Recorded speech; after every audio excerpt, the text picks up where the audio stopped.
यकीन कर लिया था कि अब ये दोबारा नबी वाले फलस्तीन में सर नहीं उठाएंगे।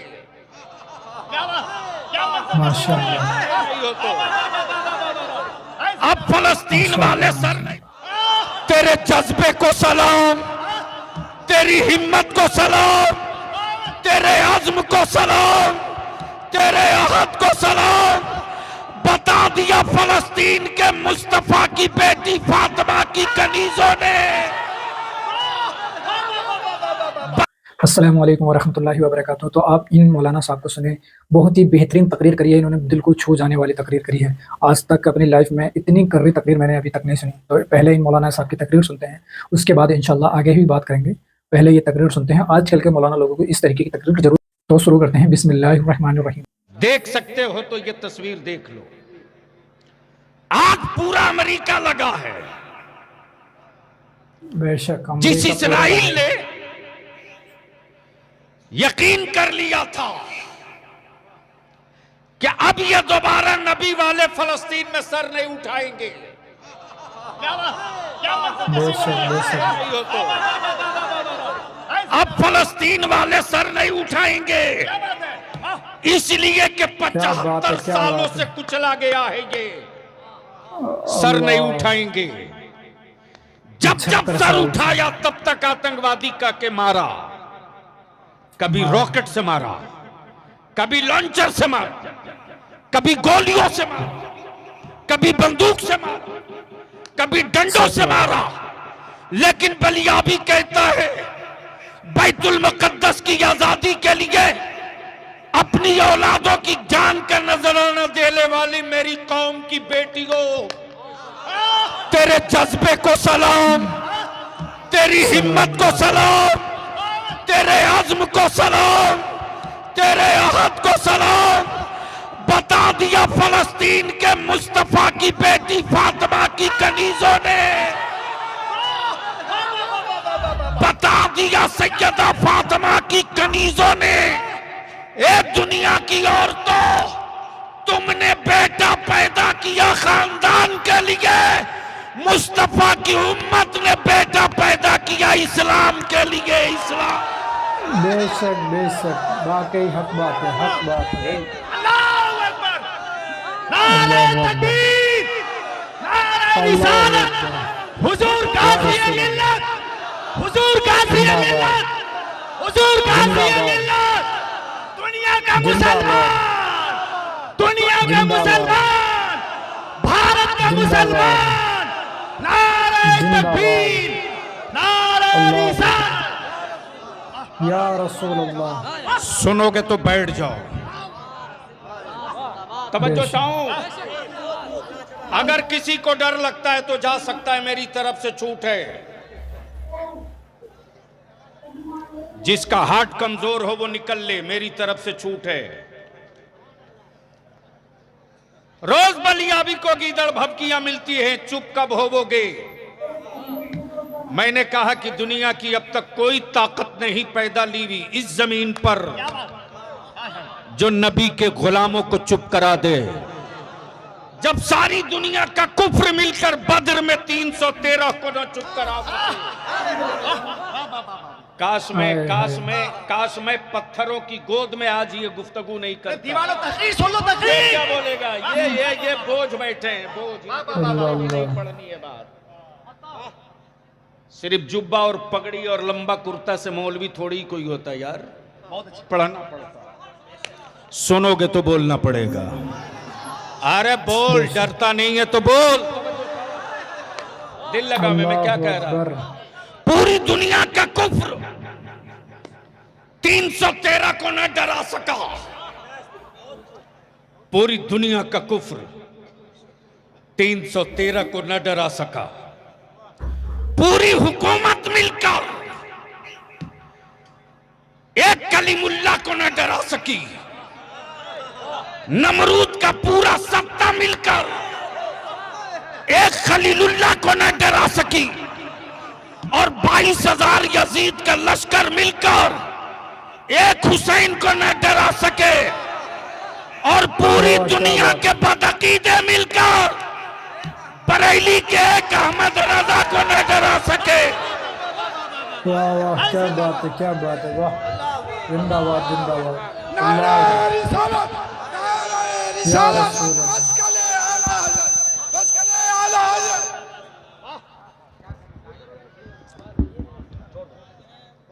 सुनोगे तो बोलना पड़ेगा, सुनोगे तो बोलना पड़ेगा। तवज्जो चाहूं, पढ़े लिखे लोग अगर बैठे हैं तो सुन लीजिए। वाह वाह वाह वाह वाह, मैं जानता हूं कि क्या होता है। है जिंदाबाद। अगर ईमान जिंदा है तो कितनों का जिंदा है? जरा हाथ उठाओ, उठाए रखो। तुम्हारे पड़ोस में देख लो, कोई जिंदा ईमान वाला है या मरा हुआ है? अल्लाह जिसका न उठा हो समझ लो मरा हुआ है। आए क्या बोला? झूठ बोल रहे हो। अरे सब जिंदा होते तो मस्जिदों में नमाजियों की भीड़ जाती और हर मस्जिद से यही मैसेज निकलता कि ईमान वालों की साल में एक ईद नहीं होती है, बल्कि 24 घंटे में 5 वक्त ईद हुआ करती है। अल्लाह अकबर, क्या बात है, वाह, किसको किसको गलतफहमी में क्या डाल रहे बात, हो? कितनी बड़ी बात कह दी। नौजवानों, तुमसे बेहतर मेरी बेटियां हैं, मेरी माएं। आज भी कौम मुस्लिम की बेटियां कांच की चूड़ियां पहनती हैं। क्या बात है जिंदाबाद। उनको भी इस बात का एहसास है कि माथे पर बेवगी का दाग लगे तो चूड़ियां तोड़ने में वक्त न लगे। अल्लाह अकबर। लेकिन तुमने गुलामी का कड़ा पहन रखा है। और माफ करना, कुछ मजार बेचने वाले हरामखोरों ने बुजुर्गों की चादर के सौदागरों ने, खानकाहों की अजमत के व्यापारियों ने, अल्लाह अकबर, बहुत बड़ी बात कर रहे हैं इस टाइम। जो गैरों की पहचान थी वो मेरे बच्चों की कलाइयों में बांध दिया। अल्लाह, हमारा बच्चा अकीदत की भट्टी में जलते रहा।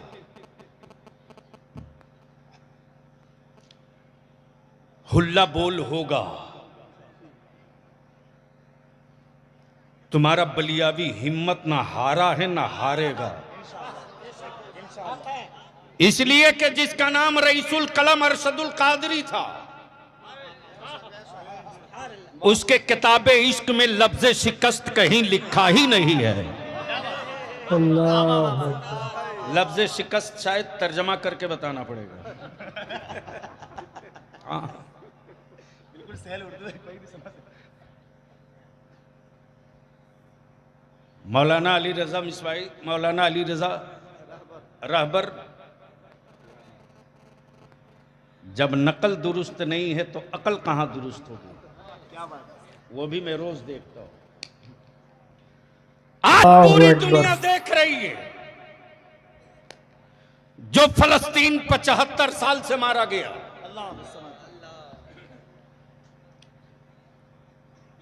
उसी बैतुल मुकद्दस के सहन में मां अपनी औलादों के साथ इफ्तार का इंतजार कर रही है। जुल्म के खंजर ने बेटों को 2 टुकड़े कर दिए, अल्लाह समद, अल्लाह समद, अल्लाह लेकिन उन अकबर। माओं की हिम्मत नहीं टूटी। बूढ़े बाप के सामने बेटों को 1 से भून दिया। हाय हाय, अश्कबार आंखों से बूढ़े बाप ने अपने कमजोर कंधे पर बेटे, जवान बेटे की लाश उठाई। हिम्मत नहीं टूटी। 75 साल मारते रहे और कहते रहे आतंकवादी हैं। भारत में जो पहली आवाज निकली है फलस्तीन की हिमायत में, वो आवाज किसी और की नहीं, इसी तरह बलियाबी की है। और मैंने खम ठोक कर कहा है, चुप नहीं रहूंगा अगर मेरे खानदान पर आँच आवे जलता देख लूंगा, नबी के इस्लाम की बात आवेगी तो खानदान जला के उजाला करूंगा। वाह वाह वाह वाह वाह वाह वाह अल्लाह या रसूल अल्लाह, हाय जिंदाबाद जिंदाबाद जिंदाबाद, वाह वाह वाह वाह वाह वाह वाह, जिंदाबाद।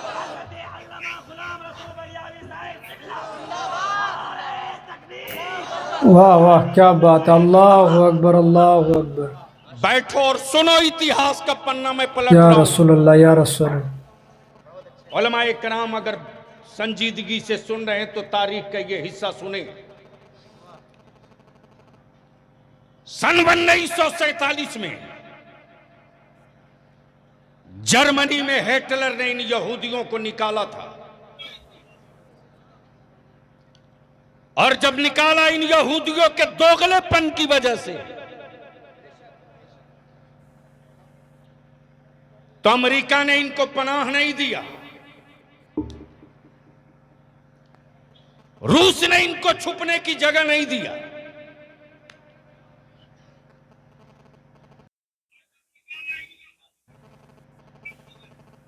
आज जो लोग इजराइल के पक्ष में खड़े हैं वो भक्त नहीं जगह दिए, लेकिन जब कई मुल्कों से फटे लौटे थे तो रहमत आलम की उम्मत ने फलस्तीन में इनको जगह दी, और सिर्फ जगह ही नहीं दिया, कहा भूखे हो मैं खाना खिलाऊंगा। प्लीज एक सेकंड नहीं लगेगा, उतर के चल दूंगा।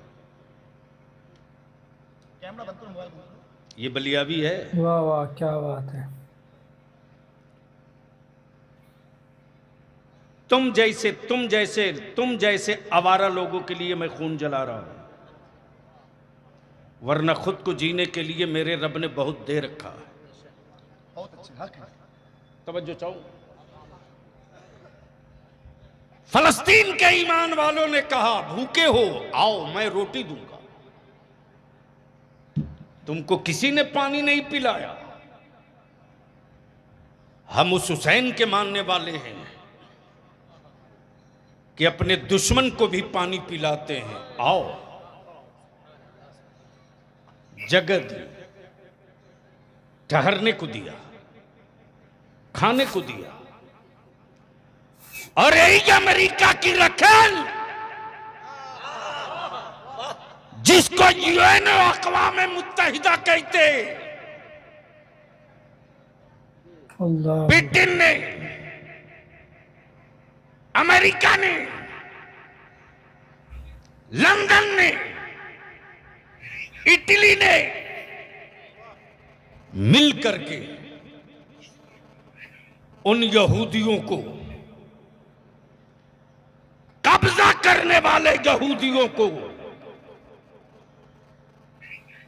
इस्राइल मुल्क नाम का एक मान्यता दे दिया। क्या इससे कोई माई का लाल झुठला सकता है? बलियाबी चुनौती देकर कहता हिम्मत है तो आओ किसी मैदान में। मुसलमान गुनहगार हो सकता है, गद्दार नहीं हो सकता। मुसलमान गरीब हो सकता है, किसी का रोटी चोर नहीं हो सकता। इसलिए कि रोटी चुराने का सबक नबी ने नहीं पढ़ाया है, भूखों को रोटी खिलाने का सबक मुस्तफा ने पढ़ाया। ये तारीख, क्या बात है क्या बात है। दोनों की तारीख एक। भारत में अंग्रेजों के खिलाफ सही बात है, बिल्कुल सही। जब राष्ट्रपिता बापू अंग्रेजों से भारत की आजादी की जंग लड़ रहे थे, अल्लाह अकबर क्या बात है। साथ में नागपुर का कोई बाबा नहीं था, हाफ पैंट वाला कोई चड्डी छाप नहीं था, बल्कि अंग्रेजों के खिलाफ जिहाद का फतवा देने वाला नबी के इल्म का वारिस अल्लामा फजल हक खैराबादी था, अल्लामा अशफाकुल्लाह थे, अल्लामा किफायत अली थे। मौलाना मजहरुल हक सिवान के थे, खान अब्दुल गफ्फार खान थे।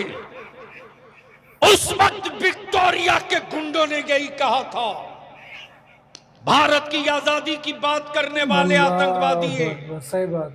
भारत की आजादी की बात करने वाले दहशतगर्द हैं, भारत की आजादी की बात करने वाले टेररिस्ट हैं। भून दो इनको गोलियों से, भून दो इनको गोलियों से। जलियाना वाला बाग चीख चीख कर कह रहा है, गोलियों के निशान अब भी बचे हैं, अब भी बचे हैं।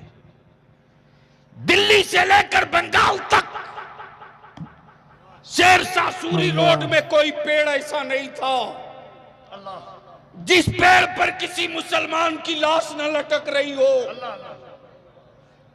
वो इसलिए कि वो अपने भारत की आजादी की जंग लड़ रहे थे।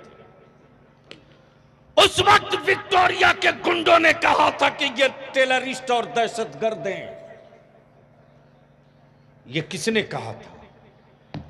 अंग्रेजों ने कहा था।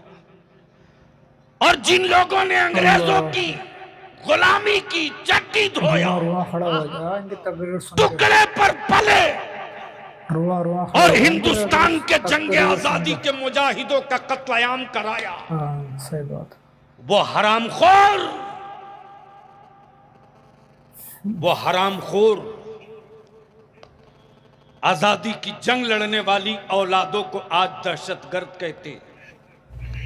अदालतें चुप। जिन्हें वोट देकर तुमने सत्ता में डाला बे, वो भी चुप। बता कौन लीडर किस पार्टी का लीडर तेरी औलादों की हिमायत में खड़ा हुआ, बता। इसलिए कि तुम बोझ हो, तुम मरी हुई लाश हो, लाश। तुम में डिसीजन की कोई औकात नहीं है। लेकिन बता दिया नबी वालों ने कि 75 साल लुटने के बावजूद भी बैतुल मुकद्दस के साए तले एक फैसला ले लिया तो आज अमेरिका बाप बाप कर रहा है, आज इसराइल दादा दादा कर रहा है और ये कहने पर मजबूर हो रहा है कि सबसे लड़ा जा सकता है, नबी के गुलामों से कभी जीता नहीं जा सकता। हेलो दोस्तों, तो कैसी लगी ये वीडियो आपको? आप इस वीडियो के बारे में कमेंट करके ज़रूर बताएं। और मौलाना साहब की तकरीर मुझे तो बहुत अच्छी लगी, बहुत पसंद आती है इनकी वीडियो मुझे। आप ज़रूर बताएं और दूसरों के पास शेयर भी करें ताकि लोगों में ईमान ताज़ा हो जाए और लोग आपस में जुड़ कर रहें और उन्हें पता लगे कि हम कौन से लीडर को चुनना चाहते हैं।